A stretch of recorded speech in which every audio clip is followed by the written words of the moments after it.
Alright, hey guys, welcome back. I just got back from a wedding, and I wonder your guys' opinion on my wedding attendee attire. I got some good compliments, but I also feel like there are some strange looks I got. Me and two other people were the only ones wearing shorts, but it was 90 outside, and I felt like that was a good enough reason to wear shorts. But I want your guys' take on that and whether or not this is acceptable. For today's video, we're talking about storytelling and how to tell your story with your style. And let me pull it up really fast here. So kind of like last time, I'll read off a little bit what I've typed out here, but then kind of explain off of that and expand more on what I mean. So, storytelling. You hear all the time, tell your story, tell a story. Do this, do that. And if you don't know how to compose a story, all this kind of sounds trivial, and you're just trying to figure out what exactly that means, even though you see all the time in movies and shows, songs even. But it goes a lot more in depth than just hearing that and shooting what you think may be appropriate without planning ahead. So I'm kind of here to help you guys figure out that plan and know what you need to do to make sure that story that you want to tell comes across the right way. So to start it off, I've typed out storytelling. It's right in front of you. It's about the saturated standard of finding your style and being told, just tell a story. Videos are sequences, and without a story, your sequences are just cool looking shots. How you see the world and your experiences are your style. The best story is one that hasn't been told yet, and that's where your style fits in. Because like in the previous video of how to find your style, it's all unique. It's all based off of what you've done, what you like, and how you see the things around you. So in no way, shape, or form is this in the right order or the right steps you need to make this happen in. It's more of things that I've picked up over the past few years that have helped me kind of craft my story and my style. And I'm nowhere near an expert or a professional by any means. So here are a few things that I feel like I can give you guys to help you guys figure out how to tell your story based off of your style.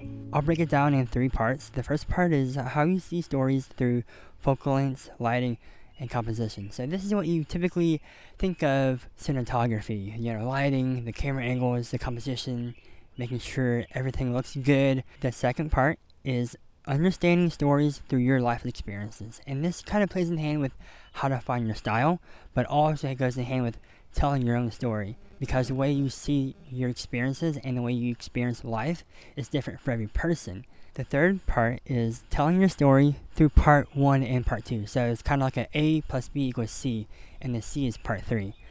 The first little part is the way you see focal lengths, lighting, and composition. And that's all achieved based off of surrounding yourself with great cinematography, great movies, great shows, you name it. You may have a favorite gaffer, a favorite DP, a favorite director that you kind of admire or look up to and kind of want to emulate a little bit of their sauce into your own work. The best way to do anything is to get immersed in it, looking out for those great pieces that you figured out, oh, I'm drawn to that, I like that, that's part of my style that I've created for my own. That'll help you figure out how you see lighting, how you see compositions through your own lens, your own eyes. So when you're out and about, try to actively engage your brain into looking for those things, trying to figure out, okay, if I was here and I had to shoot this, how would I do it based off of the things that I've been drawn to or I'm interested in? And knowing that will help you figure out what exactly you like to see in your own work. Things that I want to mention about part 1 is find the source of the sound and capture it. Just the way we're drawn to sound is so vital in storytelling, and why sound effects and sound design are so critical in movies and shows. Understanding how that all works through composition, lighting, sound, focal lengths, and I think this is the big thing. And I want to go on a quick rant because I've seen this too many times. When I'm at a wedding and I'm with the photographer and they only have one focal length, I think that hurts. While the couple may be ecstatic to have their images and, the photos the way that they expect them to, based off the photographer and their portfolio, I think for the photographer, only using one focal length, and this can also apply to video, same thing. If you only use one focal length, you're limiting yourself in the way you tell stories. Focal lengths are a big critical way of how we address a scene and how we visualize that memory from that part of the story. And not every focal length tells the same story. As you know, there's a lot of different compression, a lot of different field of views, so use that accordingly. Don't stick with one focal length just because everyone else says it's the best focal length. Use focal lengths to your advantage, and for me at least, I love having different focal lengths. That's a big part of my style, and that's the end of my rant. I'm sorry that you guys had to hear that. So for part 2, how to understand your stories through your life experiences. Part 2 has a lot of weight to it and a lot of depth in it. So some questions to help you answer that are: where are we? How do we get here? How does it sound? How's the weather? What's the energy? How do people feel about each other? What's happening in the room? Are there secrets in front of you? Is there any connection physically or emotionally with anyone in that room? And lastly, transitions. So, where are we? So that just means establishing the environment, understanding the context of where we're at. Why are we here? What time of the day is it? Things like that. Very simple stuff. How do we get here? So, understanding how do we get here, the backstory. How does it sound? Going back to part 1, how's the weather? So this is more about what's the weather like in that location? What's the energy? So this is more of a broad way to figure out, is it quiet? Is it exciting? Is it mysterious? Things like that. How do people feel about each other? What's the interactions between friends, family? What's happening in the room? So what are people doing? What is the reason why people are there? Are there secrets in front of you? So this is more about subcontextual plot. Are there any inside connections between people, jokes, things like that? Is anyone connecting with anyone? So this kind of reiterates a little bit of what we've already said, but are there physical connections, emotional connections, things like that you can kind of pull out and piece together? And then lastly, transitions. This is a big part. How to get from one scene to the next. Define the essence of a story. Absorb what lies in your view. Process that and target the frames that are most compelling. Seeing is a mental process. It starts with our eyes, capturing information from our surroundings, but it counts as mental activity. Practice digging for emotions. A lot of stories have emotions, and they all vary.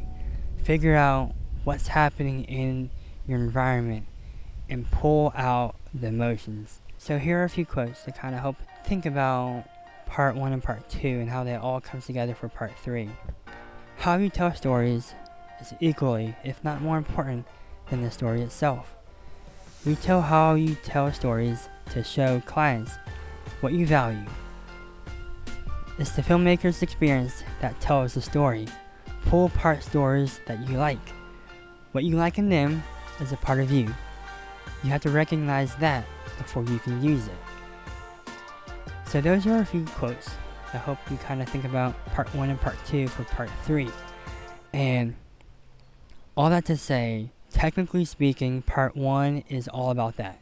Part 2 is about abstractual things that you can pull apart in a story, in a scene, in an environment, in everyday life. And it's with that I'll conclude that storytelling is an expansive, in-depth concept that everyone's still grasping, even the pros. You may not believe it or not, but they're still developing their storytelling. So thank you all for watching. I hope this helped you a little bit in understanding how to tell your story and some things that I think of whenever I'm trying to figure out how to tell my stories.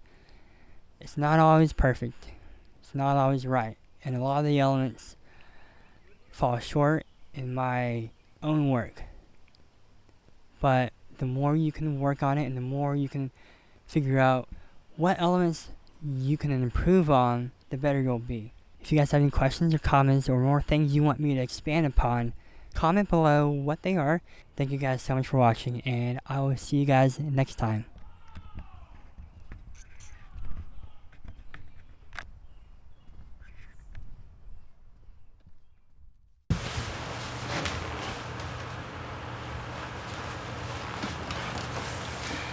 Hey guys, I want to hop in here really fast and tell you guys some updates.